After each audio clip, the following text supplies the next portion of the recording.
Lažina. Ren, šestice razred osnovne škole Podmorvice. Pročitat ću vam tekst Nona od Gordana Sroka. Nona.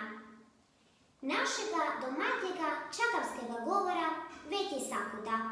Imamo knjig, slikovnic, rečniki, večeri o dužanci, dani čakavskega zaika, kazališnih predstav, mjuzikli, šansoni, internet portali, Facebook grup, udrug. Svaki dan u Facebook grupah jedni napišu kakovu domatju besedu, a kako se ča po domatji zove, pa se drugi takmiče kej je brže boje rastumačit, čaj to i kako se bi se reklo po hrvatski. Moram reći da mi je svaki put drago tako ča pročitat, a što znači da nam je stalo do našega domatjega zaika. Ki put se načudim, až bude kakova, da tako rečem, svakidajna beseda. Ali to ne bi trebalo nikemu pačit, až nas i svakakove. A nikad ne znaš da neš ne znaš, to da je črni labud, pa se svakemu more dogodit da čanovo čuje, a pročita. Još se spametim, a pasalo je 30 let, da je otac nešto mačil i spomenuo besedu palting. A kad sam pitao da čemu to znači, počeo se čudit da kako to ne znam.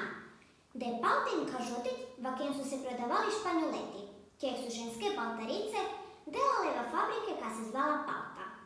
A ja sam se na njega nastavil, da to ni nikakova beseda, da samo zmišlja i štumfuje.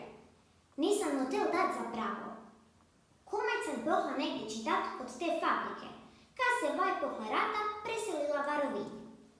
Neki dan se pak mene dogodilo da mi izletela jedna beseda koju ne rabim baš svaki dan. Doma za obedom sam spomenul da je nekemu policac na aute pustil multu. Sin ki sad ima let kod ja prej 30. Je pitao da ča mi to znači multa. Multa je isto čaj globa, rekao sam. Na to si name nastavio, da to ni nikakova beseda, da štufnjujem z nekakovimi besedami ki samo zmišlja. Pa salbim kod nekad otac, samo član puta ni bilo mobiteli, blažena tehnologija, a da nas smo lako pitali Nonu kam je dala za pravo. Teško da će se za 30 let neki oko besed ovako pregutat. Već sadahna, kad nas neć zanima, moramo pitat Google.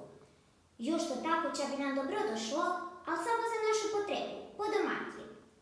Sve bi nam bilo pod nosom, samo rabi pritisnut na pravo mjesto. S druge strane, ne bi više bila Nona, nego neće drugo. A mogla bi biti kakova Nona. Glavno da gremo napravo. Stojite mi dobro.